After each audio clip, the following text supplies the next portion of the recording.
is one of my absolute favorite games. I played it so much as a kid. I played Pikmin 1 first, but I didn't like it as much as Pikmin 2. I thought the sort of 30 days time limit, I believe it's 30 days, was rather limiting. I'm sure for some people it was very fun, but I like to leisurely explore and take in the world.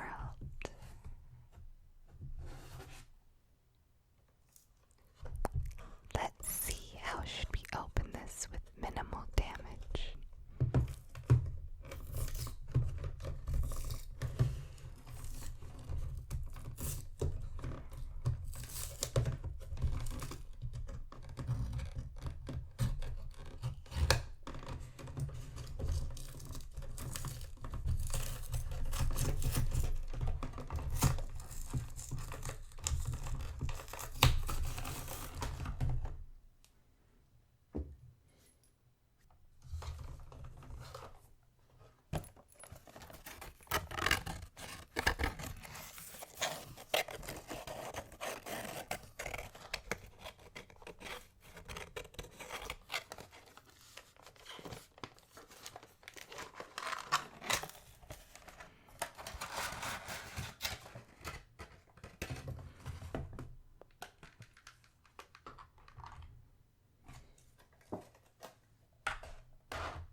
Tried to open it as best as I could.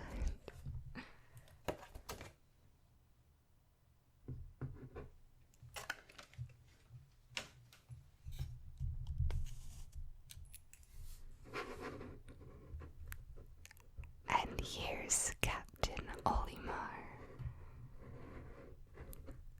I absolutely love the character designs in Pikmin, from Captain Olimar to Louis to the Hokotate Freight President.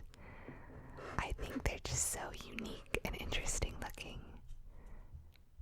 I feel like there was an era of the late 90s or mid to late 90s to early 2000s where we saw such creative character design in a lot of games.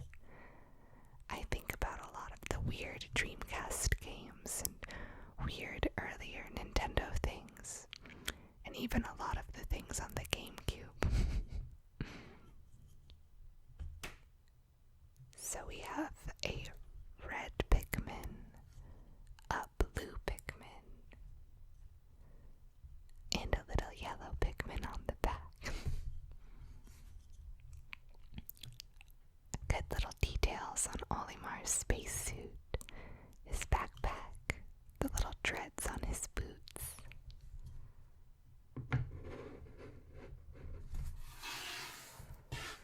Very, very cute.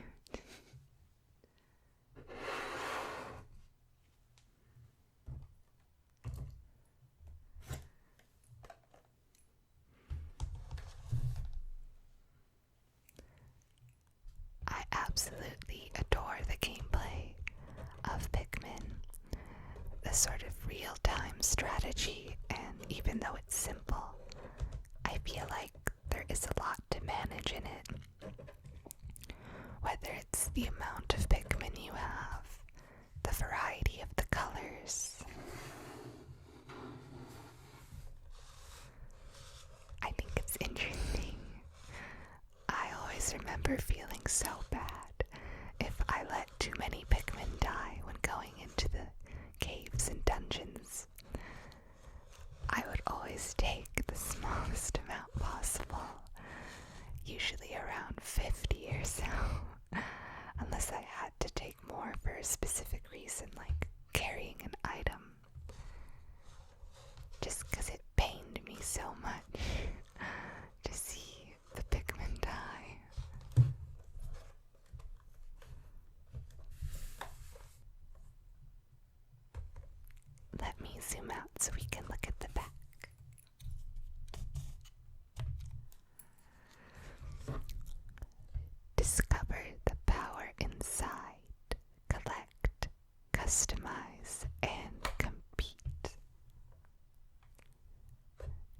use Amiibo with Hey Pikmin to call Pikmin if you need their help and play special mini games.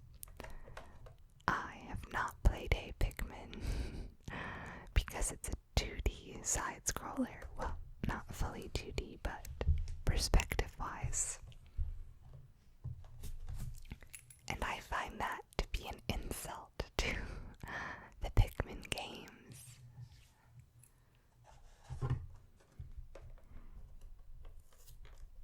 I think for Nintendo, Pikmin is one of the most clever IPs they've had.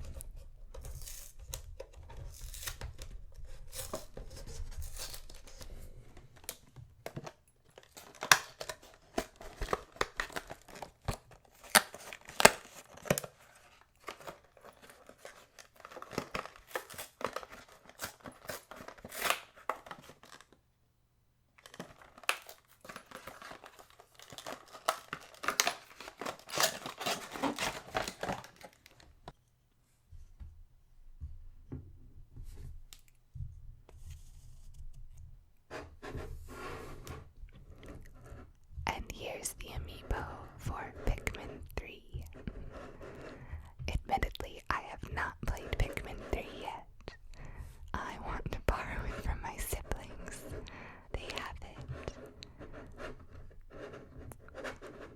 I don't know why I didn't buy it when it came out. I didn't get a Wii U till much later in its lifespan, so that's probably why. I am rather sad they don't have purple Pikmin in 3, but I guess the little rock Pikmin serve the same purpose. And the pink ones are cute too, and they have the purple flower. Or rather, there's a pink flower for the special ones in 2.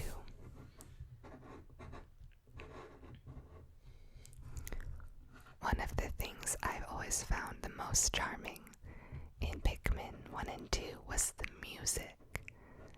There's some absolutely beautiful music, whether it's sort of moody music for deep in a rocky tunnel underground, or beautiful bright music above ground. Different sort of wild and fun music for when you're exploring the wild.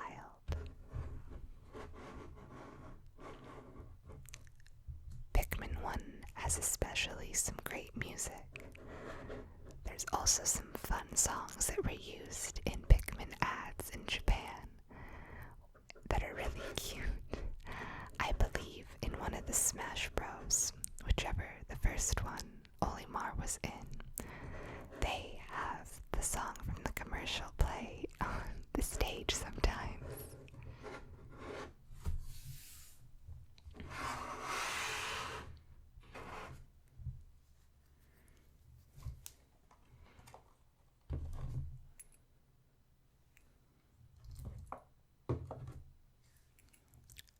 Let's see which one will we open first.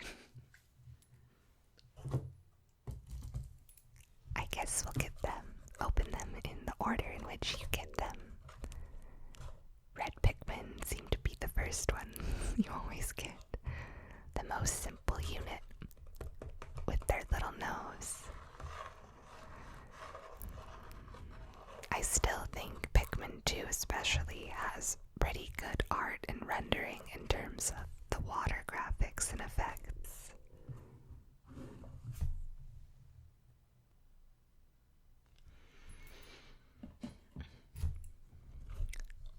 If I remember correctly, I believe the inspiration for Pikmin came from Miyamoto when he was gardening one day. I think he thought how interesting it would seem to have a bunch of small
Amiibos was slowly dying and going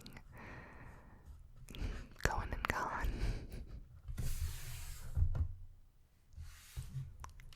Let's see, in next in order of appearance, at least in Pikmin 2, is blue. I love the little area you find the blue Pikmin in the spring-themed world. They're all in the water and they're chasing little tadpole creatures. And the item you get with them is a little tube of paint. And the brand of the paint is Mario paint. And I was so amused by that and thought it was the cutest. Oh, let's see, there's something to read here. I'll go back and read the red Pikmin ones as well.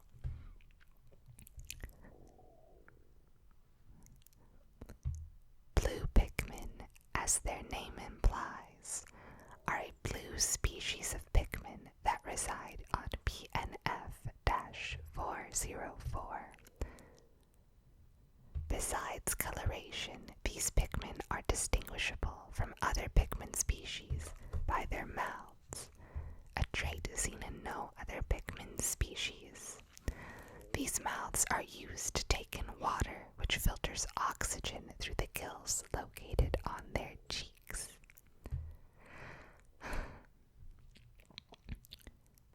This gives them the astonishing ability to live their lives completely underwater.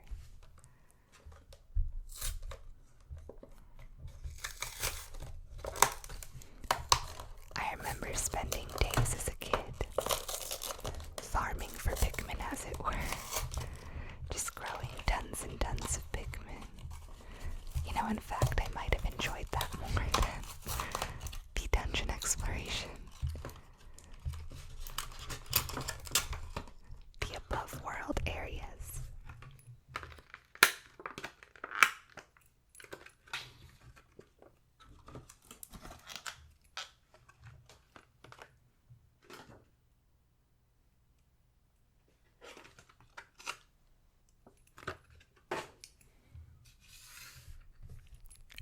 Out of all the little Pikmin figures I have, he's the only one with a flower.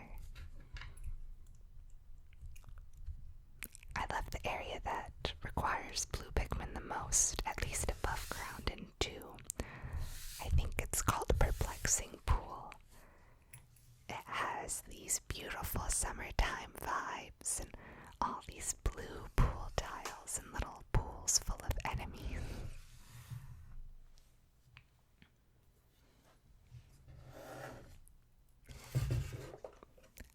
I think I'll open my favorite Pikmin now. The purple Pikmin. Let's see, it's focusing too much on the Amiibos in the back.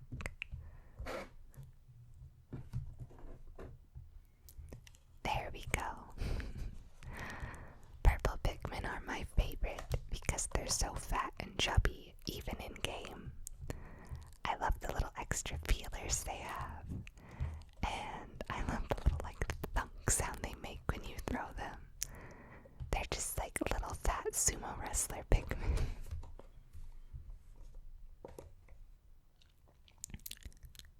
Purple Pikmin. An uncommon Pikmin, both 10 times as heavy and 10 times as strong at carrying objects as other Pikmin.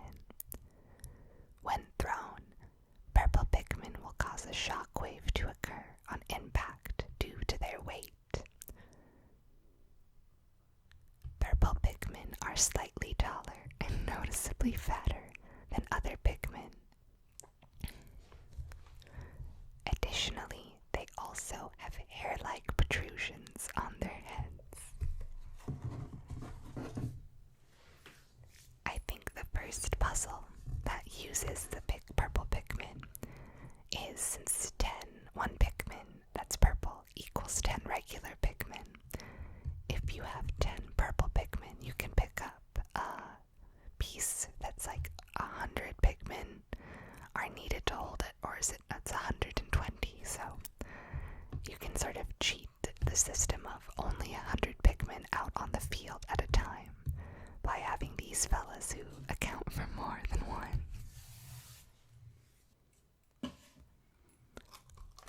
I'll go back and read the red Pikmin description. Red Pikmin. This Pikmin has a red body and a long, pointy nose. It was the first type of Pikmin Olimar ever met. They have the second highest attack power among the Pikmin. Like their fiery color suggests, they can attack with flames and withstand them. Now back to my sweet, chubby boy.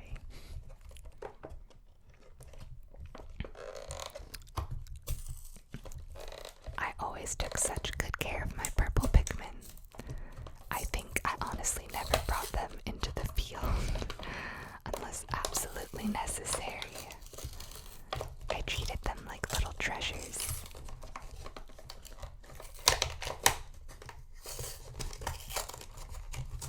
In fact, speaking of treasures in Pikmin, I absolutely love all the different treasures you pick up.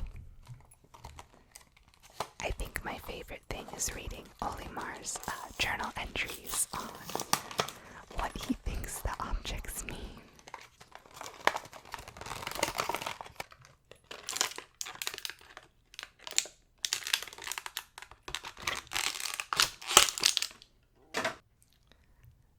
Like things as mundane as a Christmas ornament or a crayon or an old Game Boy seem like such advanced technology to him, and that always amused me so much. It reminds me a lot of how in Katamari all the descriptions for the things you roll up are these just really goofy and unique write-ups.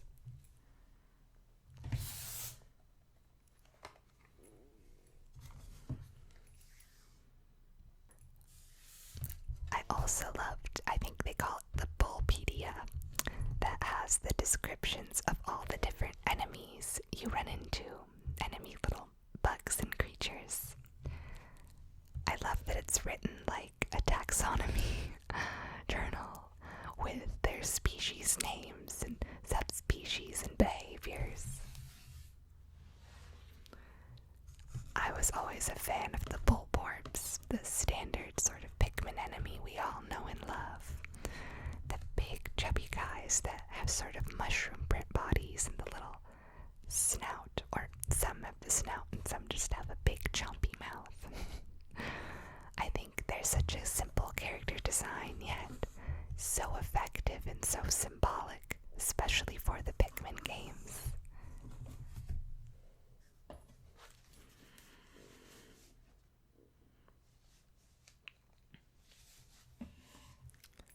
I love the Smash stage, I think they call it Distant Planet, that has a Bulborb on the side that can actually eat you, and I don't know if it kills you or just causes damage, but I thought that was so cute, and that the perspective almost is as if you were Pikmin size on that stage.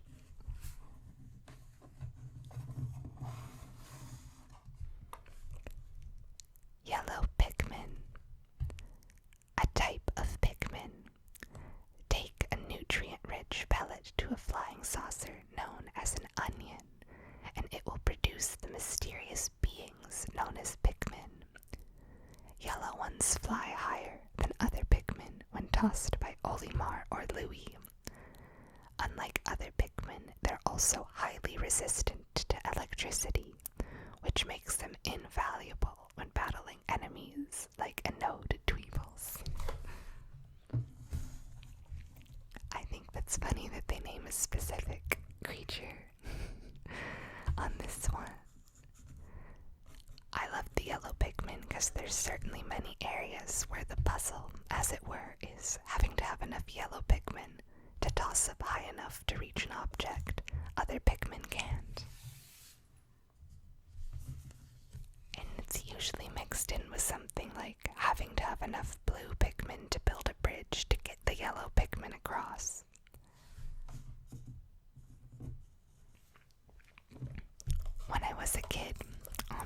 2. I played so much of the 2-player battle mode with my friends, where you're both set on an arena and you have a couple different goals to achieve victory, as it were. You could either steal the enemy's marble, collect 3 yellow marbles, or if all your Pikmin die, you lose automatically. And one of the very fun aspects of that was if you picked up these cherries, they brought up a random roulette wheel that would give you a power to use. It could be anything from 10 extra Pikmin for you to spawning an enemy at your enemy's little onion camp, or being able to turn invisible or getting a purple paralyzing spray.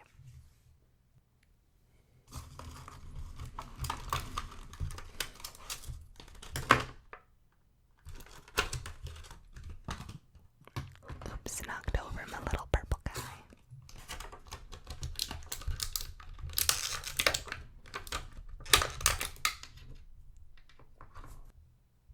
His little serial number on the back of his head. In one of the dungeons in Pikmin 2, one of my favorite things was it had this special enemy that were parasitic Pikmin bulborbs. So they're the little red bulborb guys. Let's see if I have packaging with a picture of them.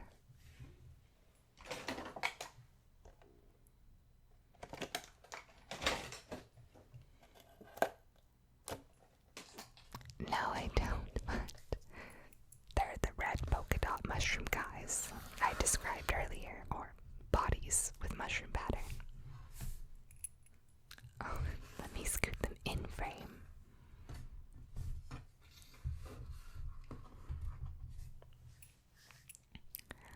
And they had parasitic Pikmin leaves growing out of their back.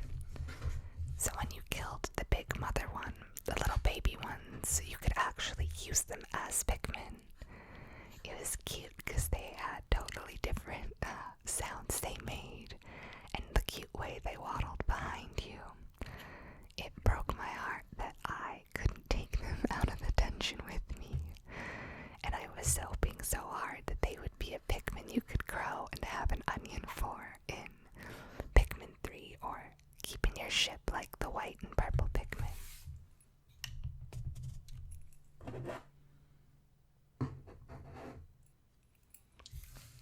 Oh man, there's just so much I could say that I love about the Pikmin games. The little letters you get from your family at the end of each day, all the sound design of the creatures in your Pikmin, all the fun quirky little items, the quirky dialogue of the writing in the journals, the way the games are structured. I think they can still be a fun challenge for adults or children. And it's interesting to see how different people play Pikmin. My little brother's a very aggressive player. He doesn't care if a bunch of Pikmin die, he can just grow new ones. Whereas I'm very attached to all of my little Pikmin, and seeing the tally at the end of the day of the ones that died always made me so bummed out. I just have a lot of special and magical memories of playing Pikmin 2 specifically. I remember when my mom and I went to the Toys R Us when I was like 10 or 11 to go pick it up because we had pre-ordered it since I'd already beaten Pikmin 1. And I just remember it was like a beautiful sunny day, and I was playing the game in my room with the sunshine coming in, and then I went and played outside myself in our yard and in the grass and just looking at all the plants and hoping I'd see little Pikmin there myself. It'll definitely remain a favorite game for me as long as I live. I hope they make a Pikmin enforce someday, but treat the game with a lot more respect. My siblings said Pikmin 3 was fun, but I heard all you collect is fruit, and that makes me kind of bummed because I miss the treasures that you'd get with the descriptions. I do think it's cool that you can play as a bunch of different captains, or I don't know if they're captains, but little characters like Olimar, and one is a girl, so that's cool. Well, I hope you've enjoyed this video and enjoyed hearing me talk so much about Pikmin, or the Pikmin series rather. Do you have a favorite Pikmin game or a favorite Pikmin color? Let me know